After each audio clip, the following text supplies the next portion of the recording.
ယေရှုခရစ်တော်သည်တပည့်တော်တို့အားမိန့်တော်မူသည်ကားတခိုးလာမည့်အချိန်ကိုအိမ်ရှင်သိပါလျင်မိမိအိမ်ကိုမဖောက်ထွင်းစေရန်သူသည်မအိပ်ဖဲစောင့်နေလိမ့်မည်ဆိုသည်ကိုသိမှတ်ကြလော့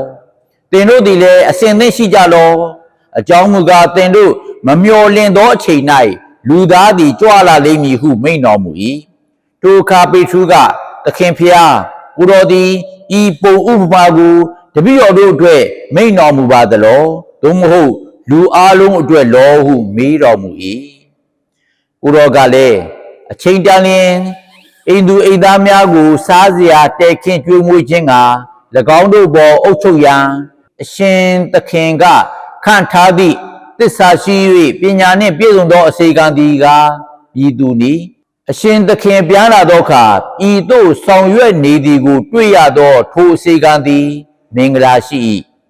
သင်တို့အားငါမှဆိုသည်ကားသူသည်ထိုအစေခံအားမိမိ၏ဥစ္စာများအားလုံးကိုစီမံကုတ်ကဲရန်အနှင်းလိမ့်မည်သို့သောထိုအစေခံကငါ၏သခင်ပြန်လာရန်ကြံ့ကြာလိမ့်ဦးမည်ဟုမိမိကိုယ်ကိုပြောဆို၍အစေခံယောက်ျားမိန်းမတို့ကိုရိုက်နှက်လျက်စားတော့မူးရင်နေလေ၏သူမမျော်လင့်ထားသောနေ့ရက်နှင့်သူမသိသောအချိန်နာရီ၌သူ၏သခင်ပြန်ရောက်လာသောအခါသူကိုဒဏ်ခတ်၍သစ္စာမဲ့သောသူတို့နှင့်အတူနေရာချထားလိမ့်မည်မိမိသခင်၏အလိုဆန္ဒကိုသိတော်လေသူ၏အလိုအတိုင်း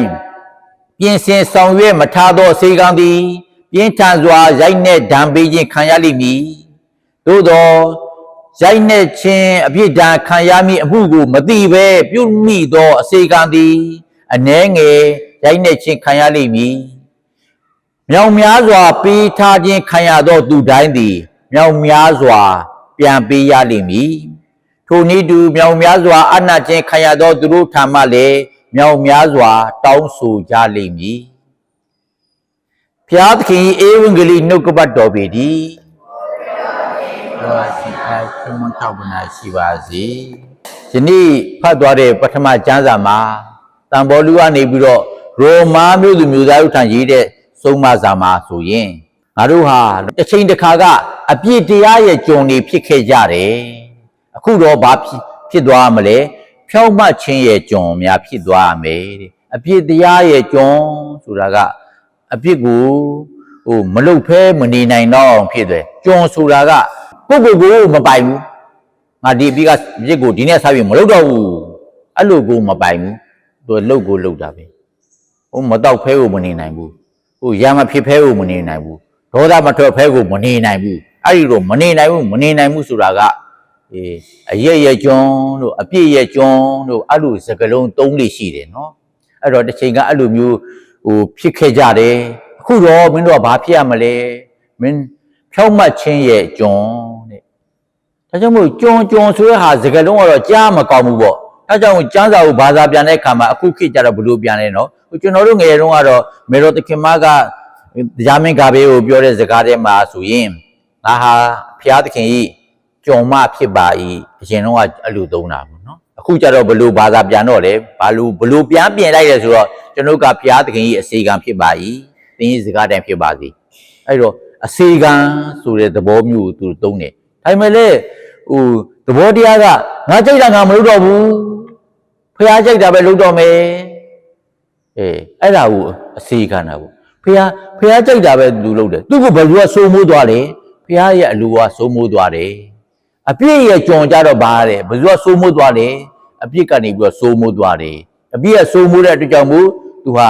အပြစ်ရဲ့စေရာတိုင်းကိုလှုပ်ချင်တာသူလှုပ်တော့တာပဲကြုံဖြစ်တဲ့ကြောင့်မို့မလွတ်လပ်ဘူးဒီမကောင်းမှုပြောမှမကောင်းတာလှုပ်မှအဲ့ဒါကြုံပဲလွတ်လပ်တဲ့လူကငါလှုပ်လိုက်ရလဲမလှုပ်လိုက်ရတယ်ငါတိရှောင်းမေအဲ့ဒါကျမှလွတ်လပ်တာခုလိုဆိုရင်တော့မလွတ်လပ်သေးဘူးသူကမတော့ဖဲမနေနိုင်ဘူးအတင်းဖြစ်မပြောပဲမနေနိုင်ဘူးအဲ့ဒါကြုံပဲ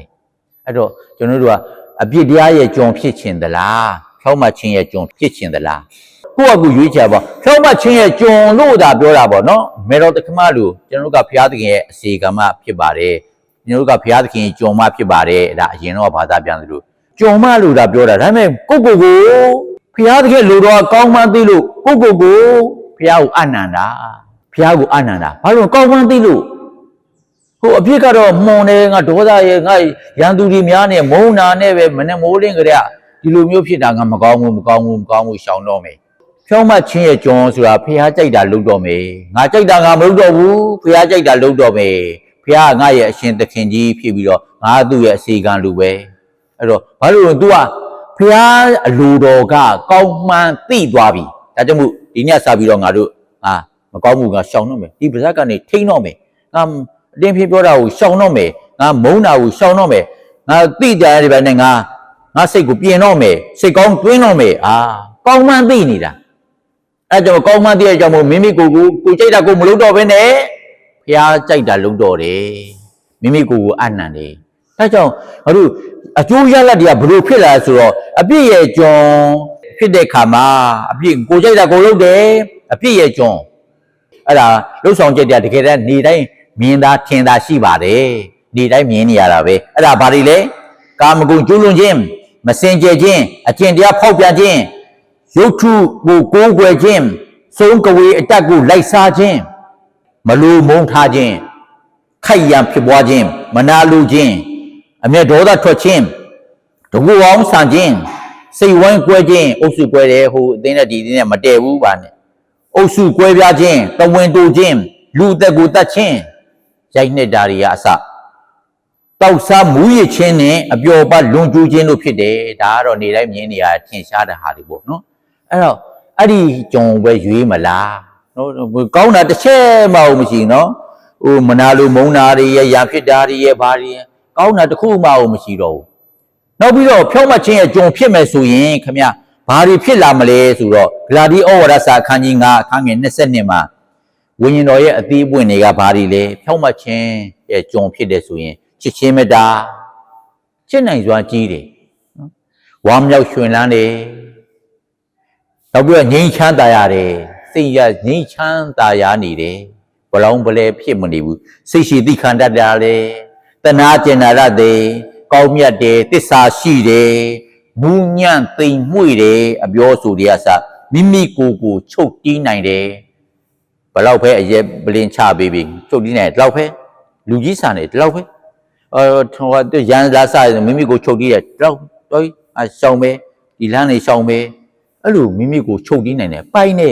ကိုဘူကိုနိုင်နေဆိုတဲ့ဟာအဲ့ဒါကောင်းကျိုးတွေခံစားရတယ်ဒါကြောင့်မို့ဖြောင်းမချင်းရဲ့ကြုံဖြစ်ခြင်းသလားအပြည့်ရဲ့ကြုံပဲဖြစ်ခြင်းသလားဆိုတာကျွန်တော်တို့ဒီနေ့ရွေးချယ်ရမှာဖြစ်ပါတယ်အပြည့်ရဲ့ကြုံဖြစ်နေတဲ့သူကဘယ်လိုမျိုးကိုကြိုက်တာကိုလုပ်မယ်ဟိုသခင်ပြန်မလာသေးတဲ့ချိန်မှာဟိုမကောင်းတဲ့ကြုံလို့ပေါ့အစီကံလို့ပေါ့ငါသခင်လာဘူးလိုပါသေးတယ်ကွာအေးစစ်သေးပါပဲဆိုပြီးတော့သူ့ရဲ့ဗီဇအတိုင်းစားတော့ဘူးရင်းနေမယ်ကြုံအစီကံတွေကိုရိုက်နှက်နေမယ်သူကအဲ့လိုမျိုးနေနေမယ်ဆိုရင် तू မထင်မှတ်တဲ့ချိန်မှာသခင်ကြွလာရင်သူ့ကိုစိတ်ချတဲ့လူမဟုတ်တော့ဘူးလို့သတ်မှတ်ခံရမယ်တဲ့ကျွန်တော်တို့ရဲ့ကိုယ်ခန္ဓာတွေကိုမကောင်းမှုပြုဖို့အတွက်ကိုယ်ခန္ဓာကြီးကိုမကောင်းမှုပြုဖို့အတွက်မသုံးကြပါနဲ့တဲ့ကောင်းမှုပြုဖို့အတွက်အသုံးချပါဘုရားကိုအနံ့ထားတဲ့ကိုယ်ခန္ဓာဖြစ်နေဒါကြောင့်မို့ယသိယဟန်နေသူတော်စင်နေတို့ဒါကြောင့်ဒီကောင်းမှန်းသိတော့အဲ့ဒီဘဝကိုအနံ့ကြတာငါဒါတွေရှောင်းနေဒါရှောင်းနေဟိုယသိယဟန်ဆိုတာဟိုအပြင်လျှောက်ထွက်ရတာမဟုတ်ဘူးအဲ့တော့ तू ကအဲ့ဒါကိုရွေးချယ်တာဘာဖြစ်လို့လဲ तू ကောင်းမှန်းသိနေတယ်စိန်ထရီစားလို့ပေါ့ခရစ်တော်ရဲ့အစေခံဖြစ်တယ်ဆိုရင်ငါတို့တွေကဒီနေ့စာလံကျမ်းတွေကလူပဲငှက်သည်မုတ်ဆိုးရဲ့ကြော်ကုန်းရနေလွတ်မြောက်တဲ့ကဲ့သို့လွတ်မြောက်တာကျွန်လို့တာနာမည်သုံးတာနော်ခရစ်တော်ရဲ့ကျွန်ခရစ်တော်ရဲ့အစေခံလို့နာမည်သုံးတာအဲ့တော့ဘာကျေးဇူးခံစားရသလဲငှက်ကမုတ်ဆိုးရဲ့ကြော်ကုန်းရနေလွတ်မြောက်သွားသလိုငါ့ကိုမှိုင်းမိနေတဲ့ဟာနေလွတ်မြောက်သွားတယ်ဒေါသကနေလွတ်မြောက်သွားတယ်မာနကနေလွတ်မြောက်သွားတယ်မနာလိုတဲ့စိတ်ကနေလွတ်မြောက်သွားတယ်ဘလောက်ကောင်းလို့ဒီနေ့စာလံကျမ်းကလိုပဲငှက်ဒီမုတ်ဆိုးရဲ့ကြော်ကုန်းရလွတ်မြောက်တဲ့ကဲ့သို့ငါတို့ဒီလွတ်မြောက်ခဲ့ကြလိမ့်ပြီအေးဖျားသခင်ရဲ့အစေခံဖြစ်တယ်ဆိုရင်အစေခံလို့ဒါစကားလုံးသုံးပြီးမယ်လေငါတို့ကလူလွတ်တကယ်ကိုလွတ်မြောက်သွားတာဘယ်ဟာနဲ့မှမှိုင်းမမိတော့ဘဲနဲ့လွတ်ကျွတ်ဖျားသခင်ရဲ့သားသမီးအဖြစ်နဲ့ရှင်သာနေထိုင်နိုင်ကြပါလိမ့်မယ်